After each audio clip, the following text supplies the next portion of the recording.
Hey guys, it's Jocelyn from Fantasia Elegance.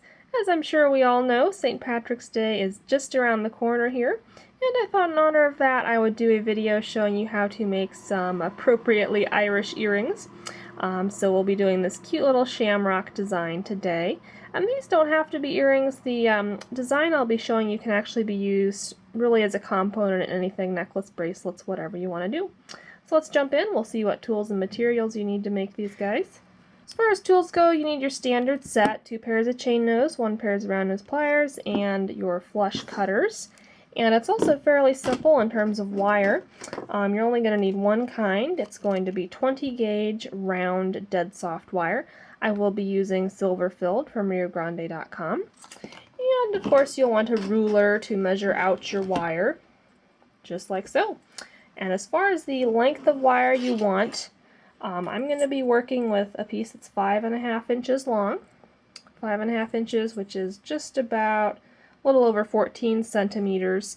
I do always recommend starting out with a little bit more wire, at least when you first do a design, just in case you make things a little bigger than I do so that you won't run out of wire at the end. So after you have your 5.5 inch piece, go ahead and pull out your round nose pliers. And we're going to grip this ever so slightly off center from the middle, and you want to make a bend fairly near the bottom of your round nose pliers so that you get a fairly fat bend. So I'm just going to bend them like so, and you can see we have about 1/2 inch extra on the longer tail, not too much. And the kind of teardrop shape you want to make here is going to have a fairly fat bottom, and you want it to cross at basically 90-degree angles. So what we're doing is making the top little teardrop section right here in our earrings. So after you have your top one done, same thing, we're going to bend the other two tails to make matching little loops. Just making these for, what are they called, petals on clover? Leaves, clover leaves. There we go. They're not flowers, they're leaves.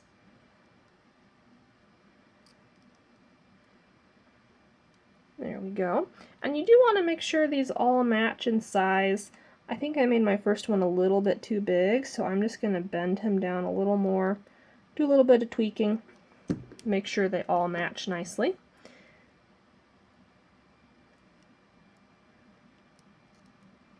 And if you find your two tails separating like this, you actually want them running fairly parallel. So what you can do is just kind of grip right there with your chain nose pliers, straighten these guys out to get them running parallel once again. So it should look more like that. Alright, so let's make our third leaf out of 4. And as you can see here, you don't even have to use your round nose pliers for this. I am actually using chain nose pliers to help put this bend in.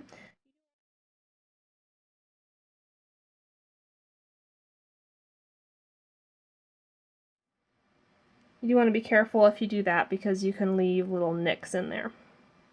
So that's the only caveat with doing it that way.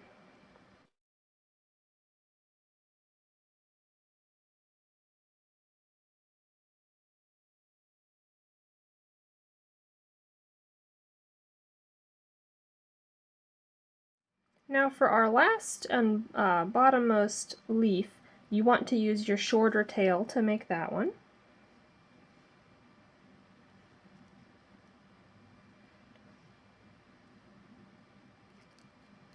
And as before, we're making sure that it matches the size and shape of the other leaves we've done so far.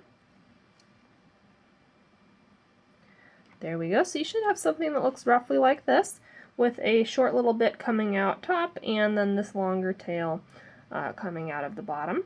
And what we're going to do to kind of bind this all together and also finish off our shorter little tail is to wrap it just around all these wires at the center a few times.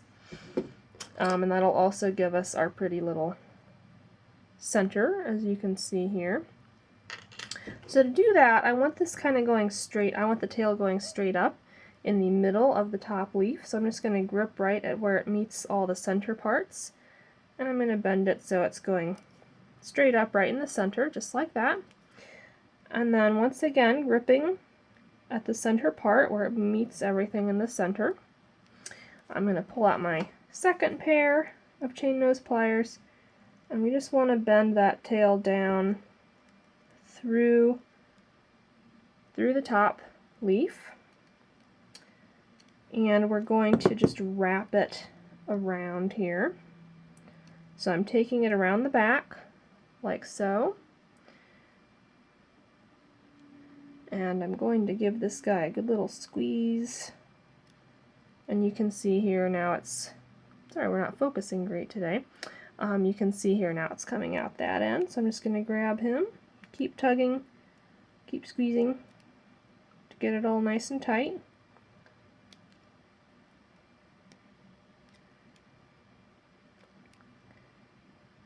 And we have wound up with two little wraps, if we can get it to focus, two little wraps right around the center. And now we just have this one tail coming down from our clover. So what we want to do with that is do a cute little ornamentation. And we're just going to do a little swirl at the bottom.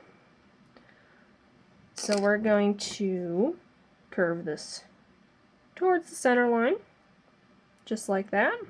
And then we're going to make a curve going back this way, so we're making a little bit of an S shape to it.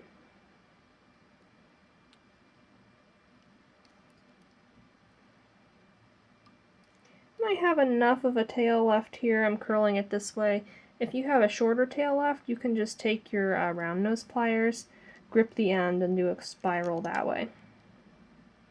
But this just works a little easier for me since I have a fairly long tail left at the end. So once you have a little swirl there you like the looks of, go ahead, cut off any excess wire. And I am going to do a closed loop at the bottom here so that I can add a little dangle on there without it sliding off.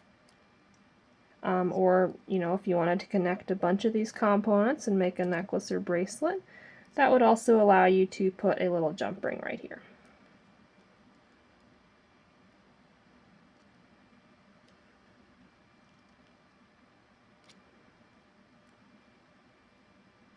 There we are. So we have a little clover with decorative swirl. At this point you can do really whatever you want with it. As you can see on these, I added an ear wire at the top and a little dangle at the bottom to make earrings. If you wanted to make a bunch of these, you could string them together, do a necklace or bracelet.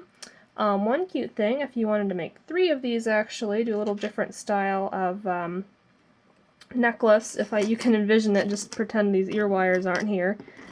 You could take 3 pieces, arrange them something like that for a necklace, and so you'd have chain coming off of here, and you could add a little dangle there at the bottom. Just an idea if you wanted to do a necklace instead of earrings. So again, very simple, very quick. Everyone should have time to do this for St. Patrick's Day, and I do hope you enjoyed this tutorial. If so, please like this video and subscribe for future tutorials, and feel free to leave a comment in the comment section below if you ran into trouble, need some help with this, or if you have ideas for future tutorials you might like to see. As always, thanks for watching and happy crafting!